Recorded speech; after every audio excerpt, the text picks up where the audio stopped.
The Silent Dreams. Welcome.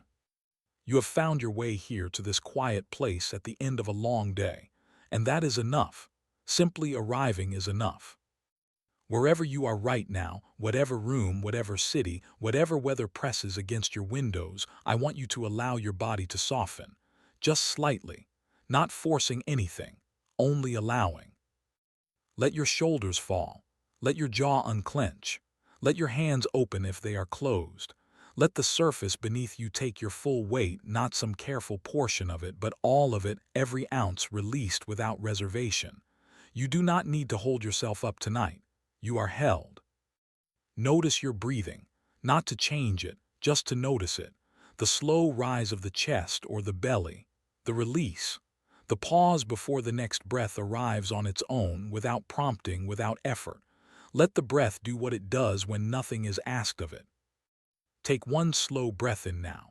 Let the belly rise before the chest. Fill the lungs all the way, and release it slowly all the way to the end until the lungs are empty and the body is still. There is nowhere to be tonight, nothing to remember, nothing left to do. Whatever the day asked of you, you have given. Whatever it left unfinished will wait until morning.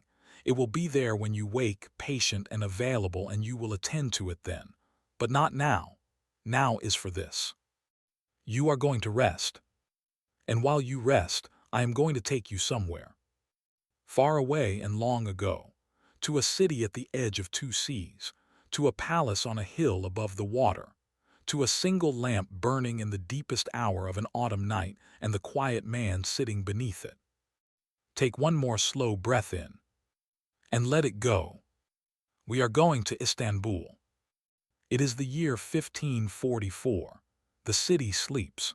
The palace holds its breath. And in the library alcoves of the third courtyard, an old cartographer is drawing the edges of the sea. There is nothing here that will startle you. No urgency. No alarm.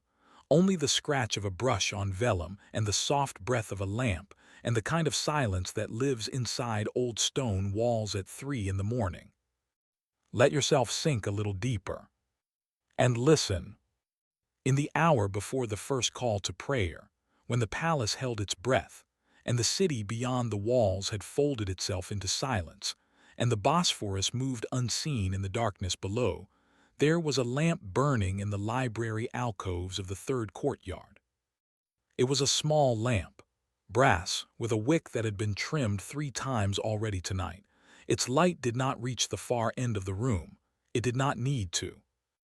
The man who sat beneath it required only the circle of illumination directly before him, no larger than a prayer rug, no brighter than a winter moon through gauze. Within that circle, a sheet of vellum stretched flat with small ivory weights, ink in 3 colors, black, indigo, and a deep red for the compass rose that would go in the lower left quadrant of the chart. A brush of extraordinary fineness made from the tail hairs of a Crimean horse. A smaller brush beside it for the lettering.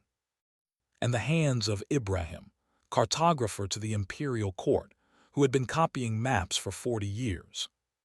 His hands were the first thing people noticed, when they noticed him at all. He was not a man who invited attention. He was small and very still, the kind of stillness that accumulates over decades of solitary work rather than being practiced as a virtue. His beard was white and trimmed close. His robes were plain gray wool, the color of mourning pigeons, worn at the elbows in the way of robes belonging to a man who spends his working hours leaning forward over a table. His turban had been tied this morning and would be tied the same way tomorrow morning, and had been tied the same way every morning for longer than he cared to count, not out of vanity or ritual, but out of the deep human preference for not spending attention on things that do not require it, saving that attention for the work. But his hands were the hands of a much younger man. The skin was dark and fine-grained, the knuckles still supple, the fingers long and precise, unmarked by the stiffness that came to most men's joints by his age, and that he had been half expecting for a decade now, watching for the first signs of it with the private vigilance of a craftsman who knows that his craft lives in his fingers and who cannot afford to be surprised by their failure. The stiffness had not come. Not yet. His fingers moved over the vellum with a confidence that had nothing to do with effort and everything to do with repetition, so deep it had become something else, something closer to breathing, or to the movement of water finding its natural course downhill. He was tracing a coastline, the Aegean. He had traced this coastline perhaps 200 times in his life, by his own rough accounting. He knew it the way a shepherd knows the fence line of a field he has walked every evening for 30 years, not by thinking, but by the body remembering what the mind has long since released. His brush moved south along the western shore of Anatolia, touching each small promontory and each small bay with a delicacy that was almost tender, as though the land itself might feel the pressure of the horsehair and respond. The curve of the coast was in his wrist, available without consultation, without reference to the original chart open on the table beside his work. He glanced at the original occasionally, not to confirm the broad strokes of the coast, those he knew, but to verify the details that varied between surveys, the positions of small harbors and the angles of river mouths, and the dimensions of bays that could be remembered approximately but were best confirmed precisely. The library was quiet around him. The library of Topkapi Palace was not the largest room in the third courtyard, nor the most decorated. There were audience chambers with ceilings of beaten gold, their surfaces worked in the repeating geometric patterns that the palace craftsmen had perfected over generations. Each tile, a small miracle of precision that acquired its full meaning only in combination with the thousands of tiles around it. The pattern emerging from the repetition the way music emerges from individual notes. There were halls whose floors were covered in carpets brought from Persia, and from the furthest reaches of the eastern trade routes, carpets so fine that walking on them felt like walking on the surface of a frozen lake, beautiful and slightly wrong, the surface too perfect for ordinary feet. There was the imperial treasury, which Ibrahim had entered only twice in 40 years, and which smelled of something he could never quite name. Iron, perhaps, and old silk, and the particular dryness of objects that have not been touched in a very long time, the smell of things preserved so carefully that preservation had become their primary condition. But the library was where he lived. Not literally. He had quarters in the outer palace, a room of modest size that looked onto a courtyard where a pomegranate tree grew against a south-facing wall, its fruit red and heavy at this time of year, though he had not looked at it closely in some days, the demands of the current commission having kept him at his table through most of the daylight hours and all of the night hours for the past 2 weeks. He slept in his quarters when he slept, which in these final days of the commission had been a matter of 4 or 5 hours in the early morning, a brief concession to the body's insistence before returning to the table. He ate there too, when he remembered to eat, but the center of his life, the place his mind returned to during the hours he was not physically present, was here, among the scrolls and the flat-stored charts and the wooden cases of pigment and the smell of vellum drying. It was the smell he loved best. Vellum drying smelled of something old and animal and honest, not unpleasant, not at all unpleasant, but unmistakably real, unmistakably physical, in a way that most palace smells were not.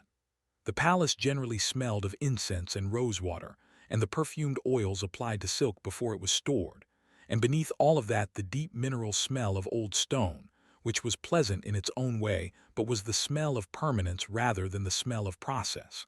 The library smelled of process, of work in progress, of materials being used for their intended purposes, of the transformation of raw materials into something that had not existed before.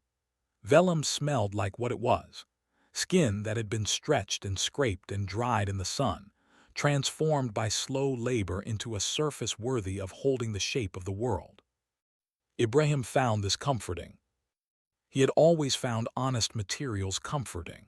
Wood that looked like wood, stone that looked like stone, ink that smelled of its own ingredients, the lampblack that gave it its depth, the gum arabic that gave it its adhesion, the slight mineral sharpness of the iron gall that he used for his darkest outlines, the lines that needed to hold their weight against the lighter washes and the delicate lettering. In a palace full of surfaces pretending to be other surfaces, gold leaf over plaster, marble veneer over brick, silk embroidered to resemble something even finer than silk. The cartographer's materials were simply themselves, and this seemed to him a virtue that no amount of decorative sophistication could improve upon. He set his brush down for a moment and sat back in his chair. Not because he needed to rest.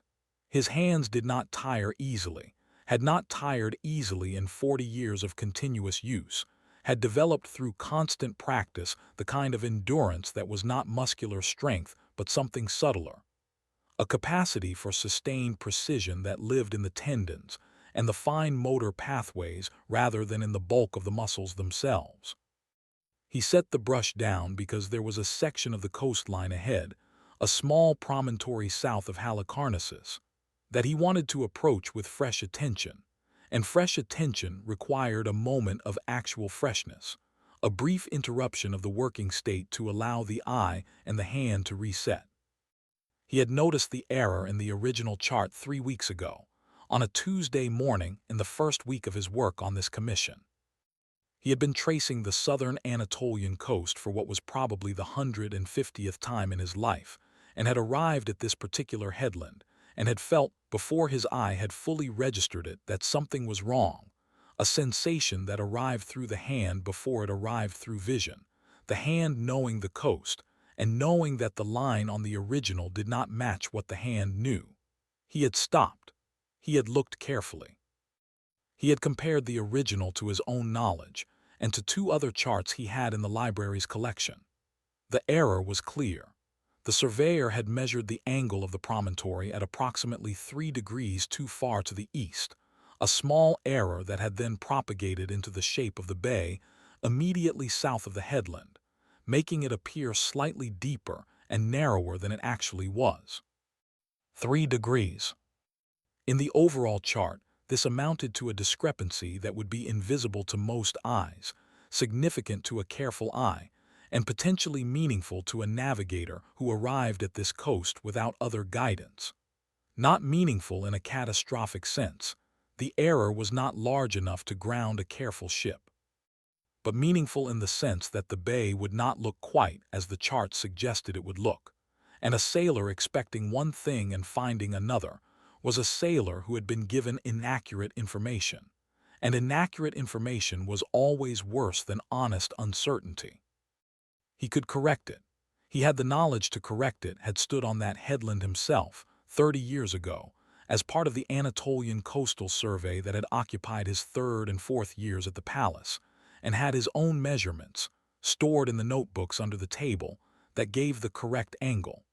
The question was whether to deviate from the original, whether the correction was his to make, or whether fidelity to the source document outweighed the obligation to accuracy. He had been sitting with this question for 3 weeks, and had now, tonight, in the deep middle of the night with the chart nearly finished and the promontory approaching, arrived at his answer. He picked up his brush. He corrected it. His hand moved with perfect sureness, the brush laying down a line that curved just slightly differently from the original, restoring the promontory to its true angle. The bay opened out to its correct proportions. The coast was true. He set the brush down and looked at what he had done, checking it against his memory of the actual headland, the rock, the shape of it against the sky, the particular way the water moved around it in the afternoon light. It matched. The chart now showed what the headland actually was rather than what someone else's measurement had recorded it as being. Better. The correction existed only between Ibrahim and the coastline. The ambassador who received this chart would not know. The Sultan, if he examined it before presentation, would not know.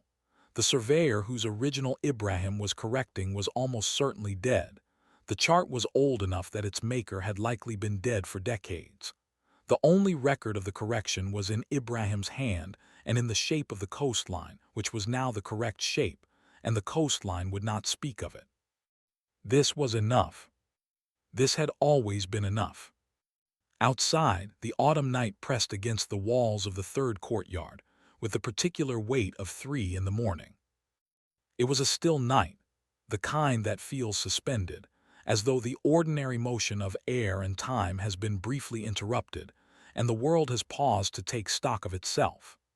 The plane trees in the courtyard stood without moving, their leaves hanging as though cut from dark paper, each one perfectly positioned, none of them willing to disturb the equilibrium of the night. Beyond the courtyard walls, the city lay folded in sleep, the great mosques dark except for the oil lamps that burned perpetually in their interior spaces, the markets empty, the harbor quiet, the ships at anchor on the Bosphorus moving only with the water's own slow breathing. Somewhere distant, perhaps in the second courtyard or beyond the gate of felicity, a door opened and closed. The sound came to Ibrahim as a very faint percussive note, no louder than a finger tapped once on a table, and then it was gone and the silence returned, complete as before, as though the door had never opened. He did not look up. In 40 years of night work, he had learned not to look up at small sounds. The palace was never entirely silent. It breathed. It settled on its foundations through the night, the great stones contracting fractionally in the cold as they gave up the warmth stored from afternoon sun, each contraction producing the faintest sound, less a sound than a sensation, a low vibration at the edge of perception. Pigeons moved in the eaves above the library, adjusting their position with the small shuffling sounds of birds who believe they are being perfectly still and are in fact in constant micromotion. Guards walked their circuits in the outer courtyards, their footsteps arriving at regular intervals, each pass announcing not danger but the reliable continuity of the night watch. The palace's reminder to itself that it was being attended to, that the darkness was occupied and ordered. These were the sounds of the palace being itself. Ibrahim had long ago stopped registering them consciously. They had become simply the texture of the air within which he worked, the audible equivalent of the grain of the vellum beneath his brush, present and real and utterly familiar, information that the body received and processed and did not bother to report to the thinking mind. He worked within this texture the way fish work within water, not unaware of it, but not separately aware of it either, the medium and the inhabitant having long since arrived at an arrangement that required no negotiation. He dipped his brush in the blue and returned to the sea.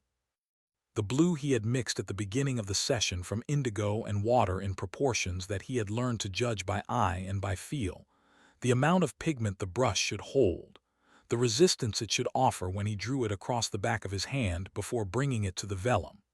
Too much pigment and the wash would be opaque, flat, a color sitting on the surface of the vellum rather than sinking into it and becoming part of it. Too little and it would be barely visible, a ghost of color rather than the convincing suggestion of deep water that a good sea wash should produce. His blue tonight was right. He could feel it in the way the brush moved, the slight drag of the loaded brush on the vellum, the way the color flowed from the bristles in a controlled release, the way it dried to precisely the degree of transparency he intended.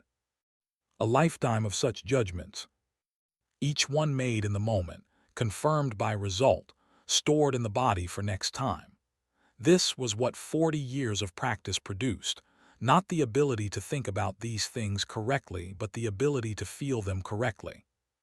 The judgment moving from the deliberate to the automatic, from the effortful to the natural, in the way that all deeply learned skills eventually moved. He did not think about the blue, he applied it, and it was right. The sea on a map is a kind of lie, and Ibrahim had always known this. A real sea moves. It changes color hour by hour, green to gray to silver to black, and it changes surface, smooth water becoming chop, becoming swell, becoming waves of such size and violence that they can hold a ship aloft for a moment before bringing it down with a force that shatters oak. A real sea has currents that run like rivers beneath its surface, cold water sliding under warm, carrying fish and wreckage, and the seeds of plants thousands of miles from where they entered the water. A real sea smells of salt and iodine and distance, and the faint animal sweetness of creatures too small to see. A real sea makes noise, not just the noise of its surface, but the deeper noise of its interior, the sound that divers reported hearing when they went deep, a low omnidirectional rumble that was not wave noise but something more fundamental, the sound of water moving against itself and against the earth beneath it in the perpetual motion of tidal forces. The sea on Ibrahim's chart was a wash of indigo on calfskin. And yet, he believed in his sea. He had always believed in his sea. This was perhaps the central article of faith of his working life, the belief without which the work would have been merely technical, merely competent. The belief that the wash on the vellum was not just a representation of the sea, but was, in some sense that he could not fully articulate but that he felt with certainty, the sea. Not the sea as it was at any given moment, not the gray November Aegean of choppy water and cold wind, not the blue-green summer sea of flat calm and afternoon haze, but the sea as it was in itself, the essential sea, the idea of these particular waters in this particular geographic relationship to the land around them. When he painted a stretch of open water, he was not thinking about the pigment or the vellum or the proportion of dilution. He was thinking about the water, its depth, its character, the specific quality of light on its surface at the latitude and season implied by the chart's context. And his hand moved in response to that thinking, and the result was a wash that was not merely decorative but was, within its own terms, true. He painted the Aegean. He painted the particular blue of those waters in late autumn, when the summer haze has lifted, and the sea takes on a clarity that is almost crystalline, the kind of clarity that makes sailors uneasy because clear water is deep water, and deep water offers no reassurance.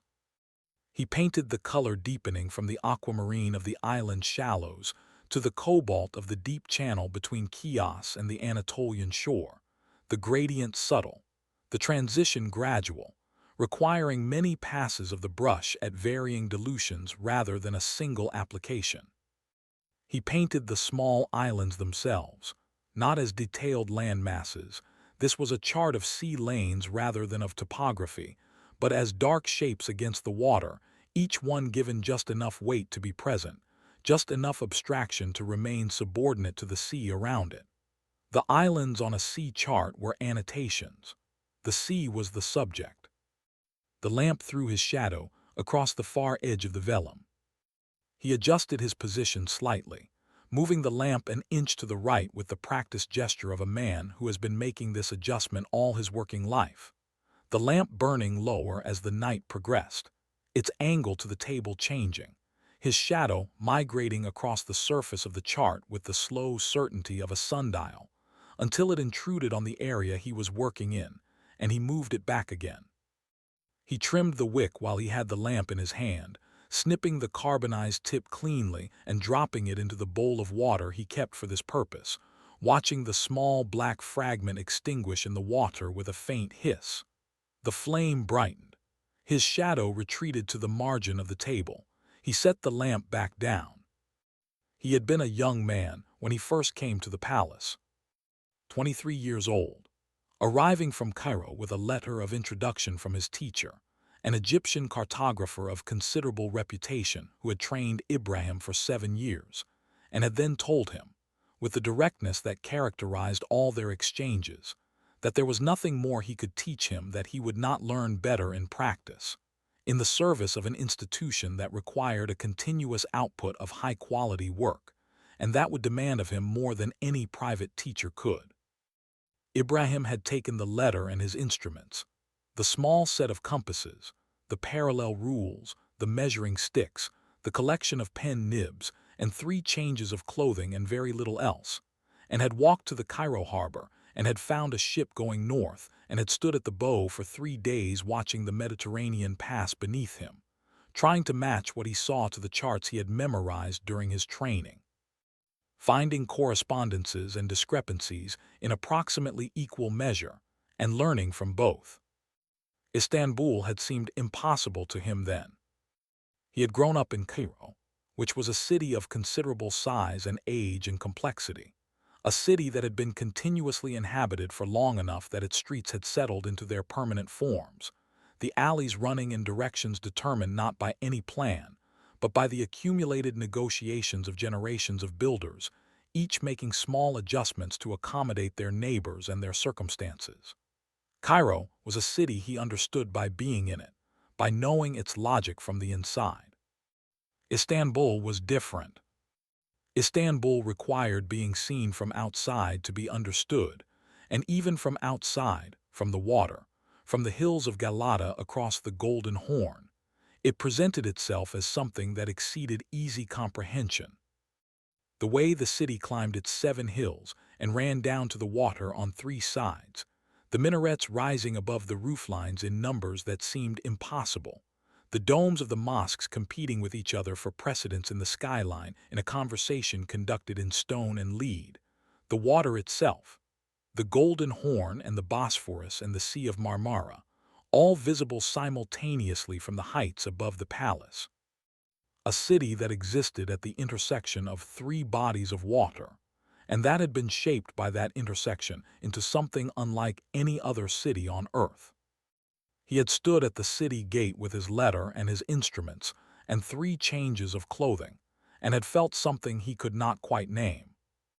Something like fear, the vertigo of arriving somewhere too large, somewhere that would require more of him than he knew how to give.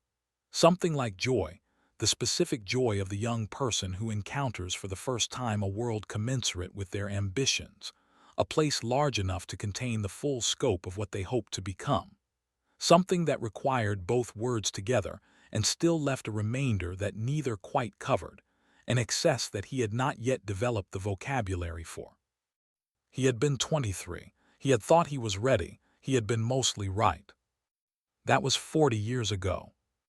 Now the city was simply home, more home than Cairo had been, more home than anywhere he had lived in the intervening decades, including the years he had spent traveling for surveys, living out of boats and tents and borrowed rooms in the houses of local officials who had been instructed to receive him.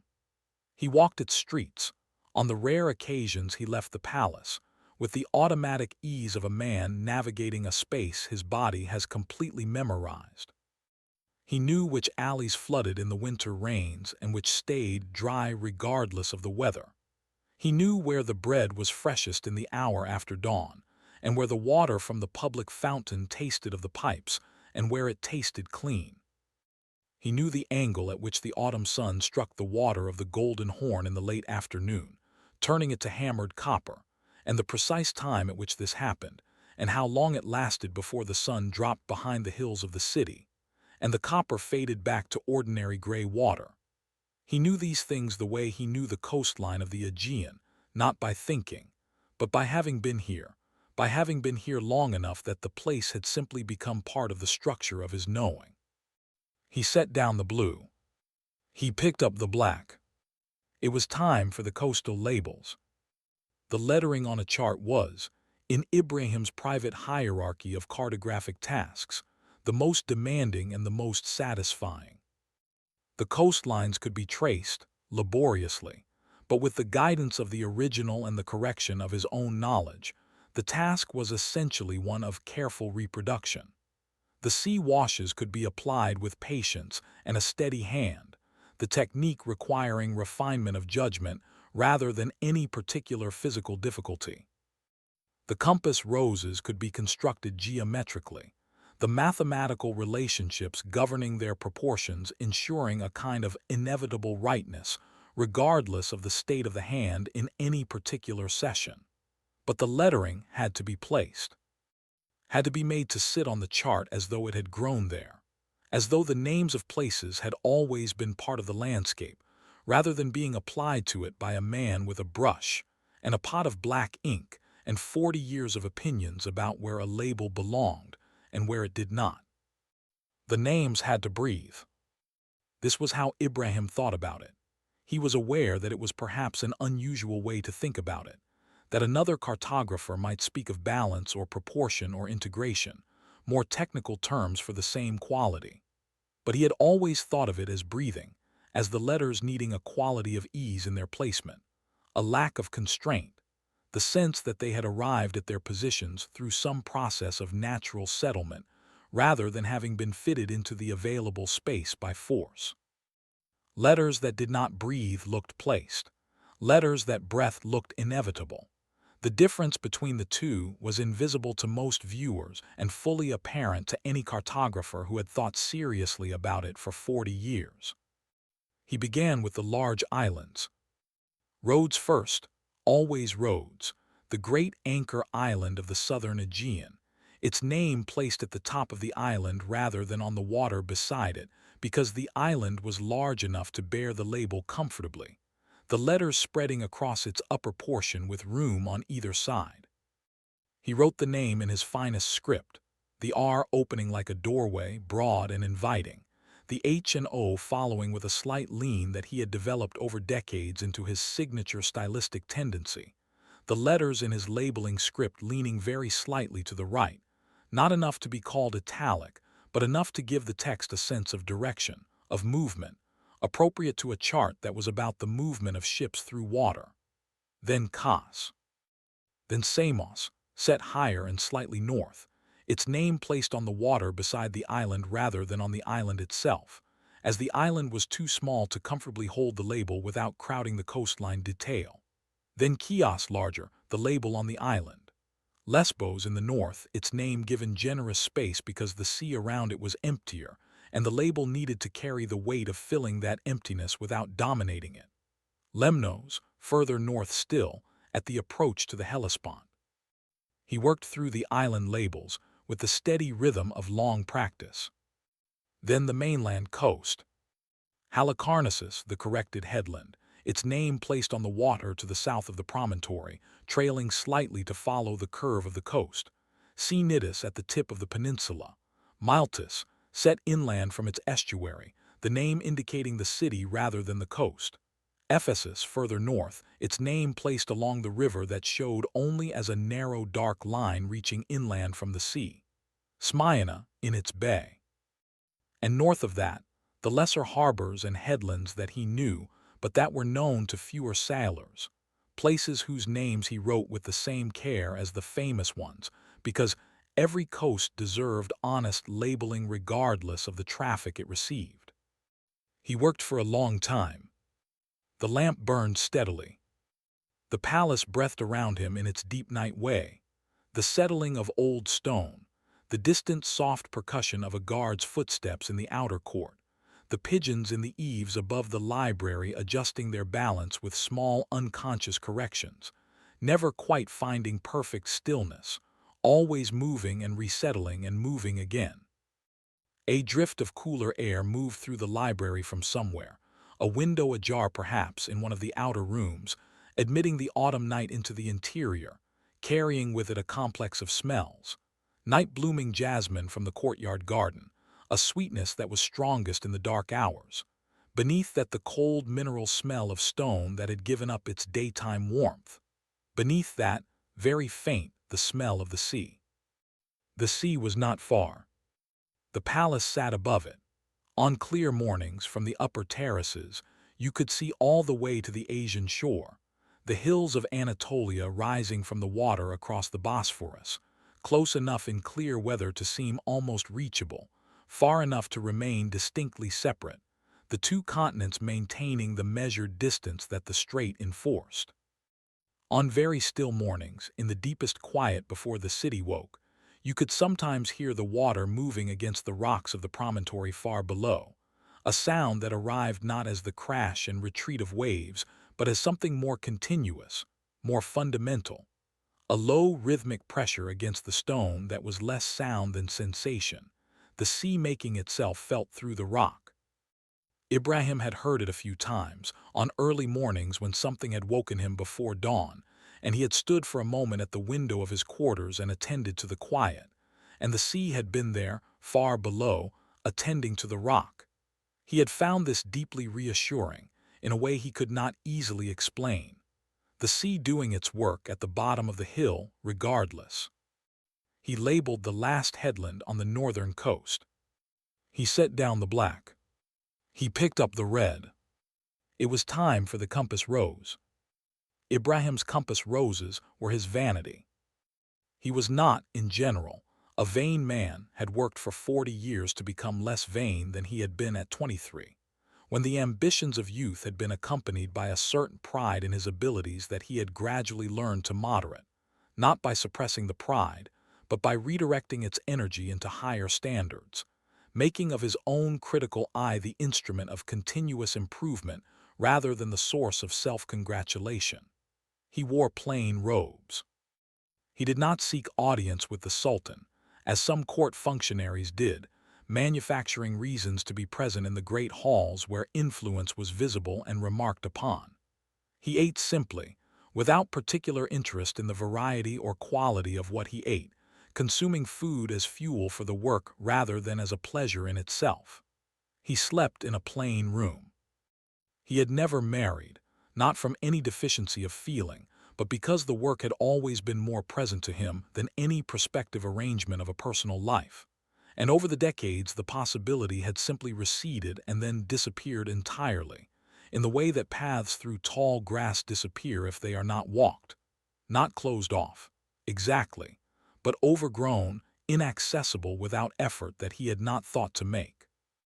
But his compass roses. He allowed himself this one indulgence, the compass roses being the one element of his charts that he produced not in service of navigational accuracy, but in service of beauty, the two objectives aligned in the case of the rose. A well-proportioned compass rose was also a well-designed one, the practical and the aesthetic requirements being identical, but pursued with a passion that went beyond what the practical requirement demanded. He had spent years refining his roses. He kept a notebook of them, each one sketched in pencil after the chart was complete, a record of the evolution of the form over 40 years of continuous refinement. Looking through the notebook was looking through his working life. The early roses too mechanical, their proportions correct but their character absent. The middle period roses more confident but sometimes overcrowded, the elaboration of the individual points competing with the clarity of the overall form. The recent roses moving toward a resolution he had been approaching for years, a balance between complexity and restraint that seemed to him the goal, the form he had been trying all along to find. The rose he was constructing now was centered on a point in the open sea southwest of Rhodes, where it would sit without crowding any label or coastline, and where its 8 primary points and 16 secondary points would radiate into the surrounding water with the maximum compositional effect. He had penciled the guidelines, circles and crossing lines of such fineness they were barely visible even in direct lamplight, and now he was inking the construction, beginning with the north point. The north point was always first. It was the primary point, the point that gave the rose its orientation and its reason for being, the point that all the others referenced. In Ibrahim's roses, the north point was always the most elaborated, longer than the other primary points by a ratio he had worked out geometrically, and that he now executed by hand without measuring, the ratio having been internalized so completely that measuring would only introduce error. The north point's head was drawn in a shape he had arrived at gradually over the years, something between an arrowhead and a flame, the two sides of the head rising in curves that met at the tip with a sharpness that was precise without being brittle. He drew the north point. Then the south, shorter by the fixed ratio. Then the east and west, shorter still, their heads slightly broader than the north and south points to account for the different orientation of their axis relative to the vellum. Then the intercardinal points northeast, southeast, southwest, northwest, each shorter than the cardinals, each maintaining the same proportional relationship.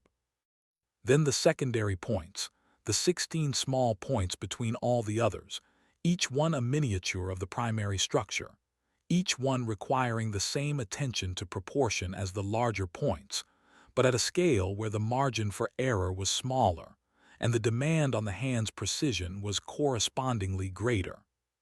He drew them slowly, each one the same, the consistency itself a form of beauty, the rose demonstrating through its repetition the principle that the same form executed with the same care at different scales remained the same form, That scale did not alter character.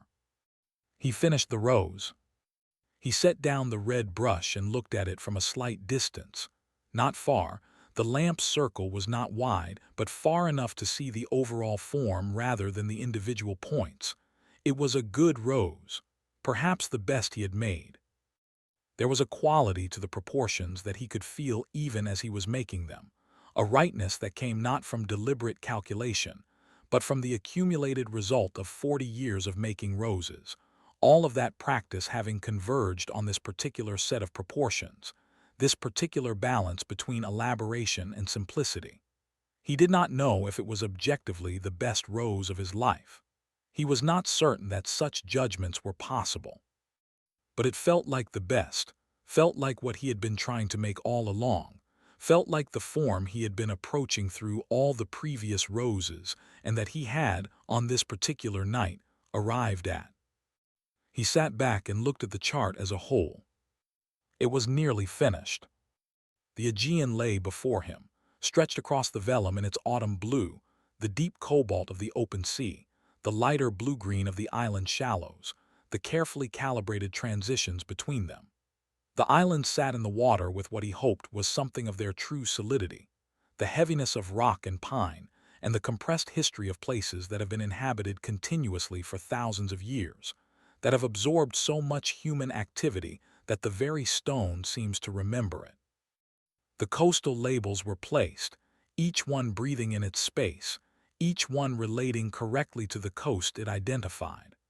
The compass rose occupied its position southwest of Rhodes with what he could only call, and was aware of the presumption in calling, dignity. One thing remained. In the lower right corner of the chart, the space conventionally reserved for it, the space that every cartographer in the tradition he had learned left clear through the entire construction of the chart for this purpose. He needed to write the cartouche. The small legend identifying the chart, its subject, its maker, and the date of its completion. The cartouche was the cartographer's signature in the fullest sense, not just the name but the context, the placing of the work in the historical record that the cartouche created. A chart without a cartouche was anonymous, available to be attributed to anyone or to no one. A chart with a cartouche was dated and signed, its origin established, its maker identified. The cartouche was the cartographer's claim on the work and the work's claim on its maker. Ibrahim picked up the black brush one final time. He wrote, "A chart of the Aegean Sea and its islands." The letters settled onto the vellum with the authority of text that knows what it is. Then, on the line below, in slightly smaller letters, drawn in Istanbul in the year 951 of the Hijra, being the 41st year of the reign of Suleiman, Sultan of the Ottoman Empire, Caliph of the Faithful, protector of the two holy mosques. Then on the third line, the smallest text of the cartouche, the line he always wrote last, "By the hand of Ibrahim, cartographer." He set down the brush. He looked at his name on the chart. 3 words. In the script he had been writing since he was a child, in his father's house in the neighborhood near the great mosque in Cairo, a child copying letters by lamplight, his father a scribe, the house full of documents, the smell of ink as familiar as the smell of bread. He had grown up understanding that words written carefully were not just communication but artifact, that the letters had a life beyond the meaning they conveyed, that the form in which the meaning was expressed was itself a form of meaning. His father had taught him this without teaching it, simply by living it, by being a man who took the physical act of writing seriously, who used good tools and prepared them carefully, and sat with his full attention at the table before putting ink to paper. Ibrahim had brought this understanding to cartography and had found it fit there perfectly, the map being, like the scribe's document, an artifact as well as a tool, the form of it inseparable from its function. He was not troubled by the thought of his name traveling to a court he would never see. He was, he discovered, at peace, not the dramatic peace of a man who has resolved a long conflict, but the quieter peace of a thing completed, the peace that comes when the work has been done well and the doing is finished and there is nothing left to do except acknowledge that the thing exists, that it is what it was meant to be, that the effort has arrived at its destination. The chart was complete. The coast was true. The sea was honest. The compass rose was the best rose he had ever made. His name was in the corner. This was enough. It was, in fact, everything. He did not blow out the lamp immediately. He sat with it for a while. The library quiet around him, the palace breathing its slow breath beyond the walls, the night outside pressing gently against the cedar shutters of the windows, not pushing, not demanding entry, simply present, the way night always was, continuous and patient and available to those who were willing to be still enough to receive it. He thought about his teacher in Cairo.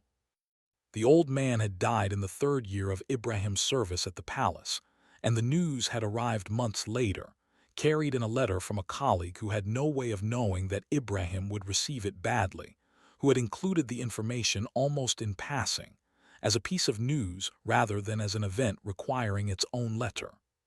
Ibrahim had read the letter twice, standing in the library, holding the pages with his cartographer's hands. He had set the letter down and had gone to his table and had begun working. This had seemed to him at the time the most appropriate response, and it seemed so still, 37 years later. The work as tribute, the continued application of what the teacher had given him as the only acknowledgement of that gift that mattered.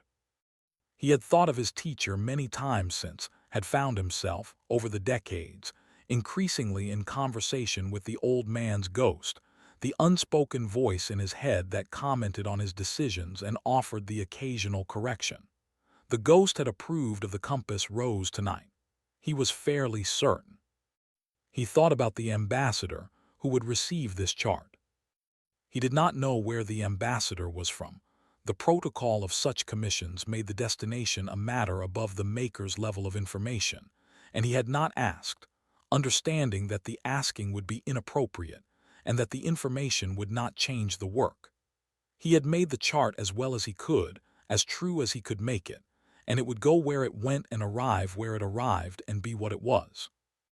Whether it would be valued or merely stored, whether it would be studied or merely displayed, whether the court that received it had people who could read the coastlines and understand what they were seeing, none of this was his to know.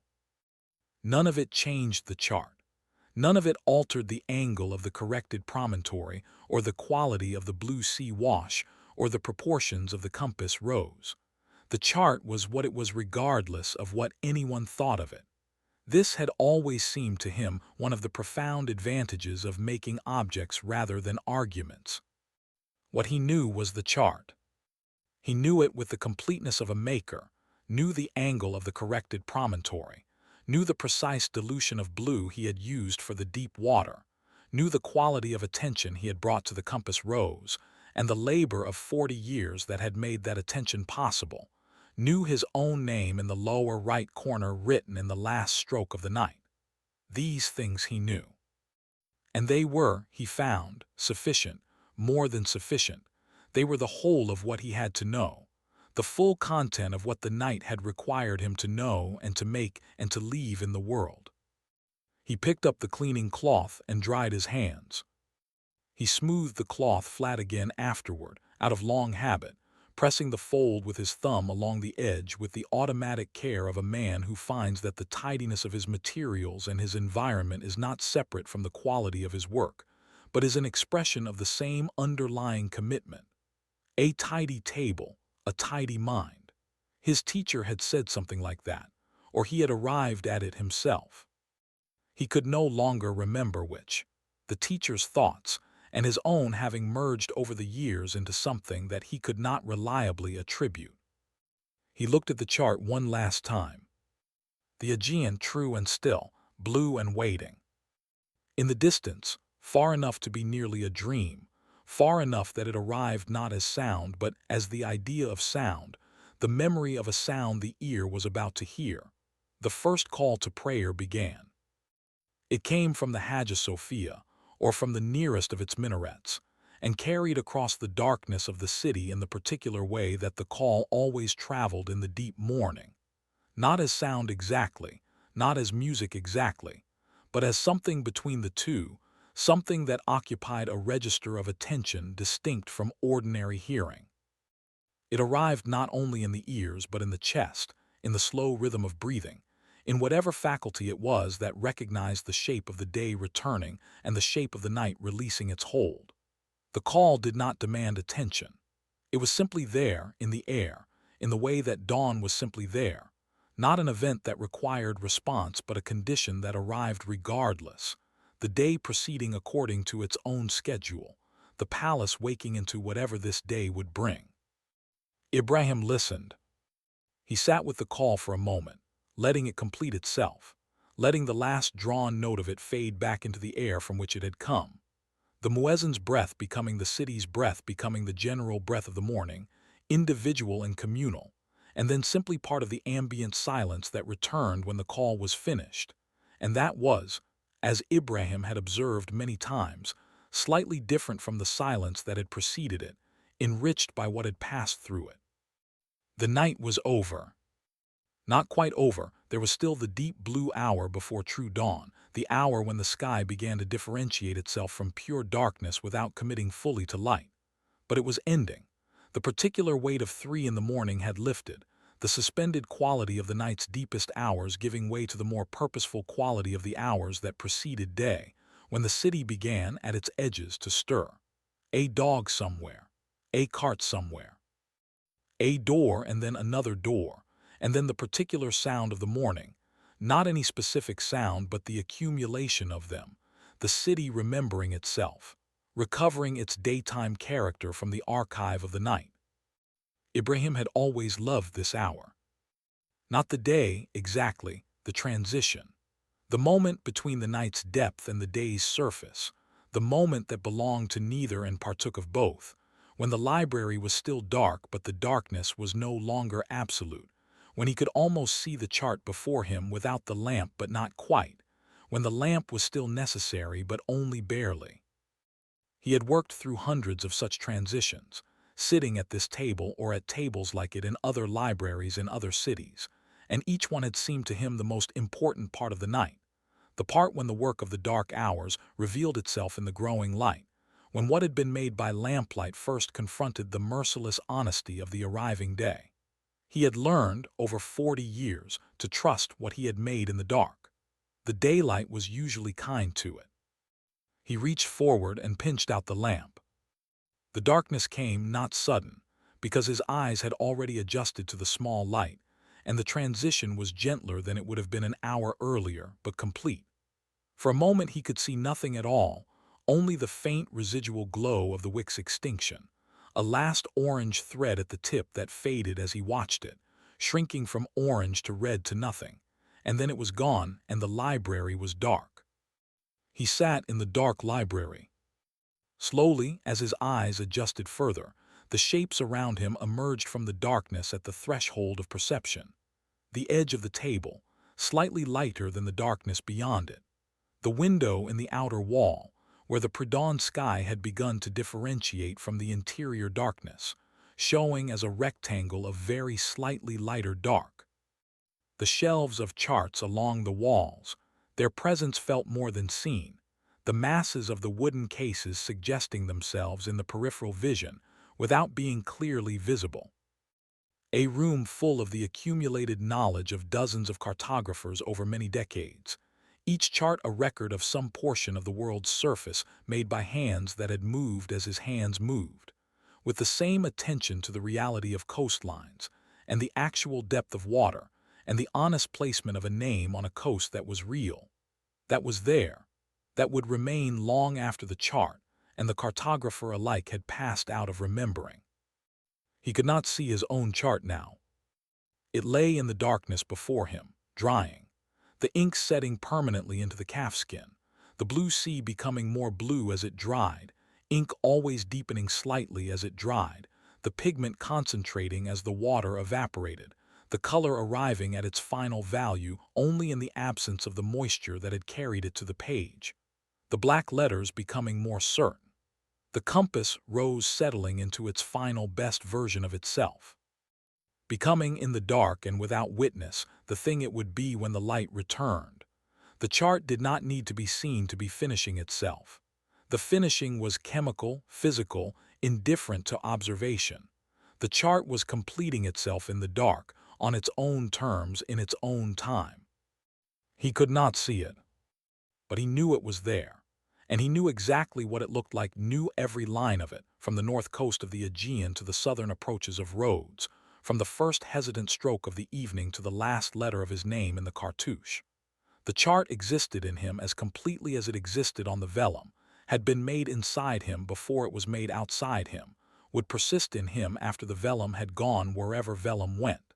He did not need to see it. He would see it in the morning. He would unroll it in daylight and look at it with fresh eyes and confirm what the night's work had produced, and what he found would be this: a true chart of the Aegean, the best work of a man who had spent 40 years learning to do this work. He was confident of that. He had earned the confidence. For now, it was enough to sit in the dark library with the sound of the city beginning its morning. Somewhere a dog, somewhere a cart, somewhere the distant percussion of a door, the ordinary sounds of the world resuming its ordinary motions after the extraordinary stillness of the deep night, and to be present with what he had made. The cartographer's lamp was out. The chart was done. The sea was true.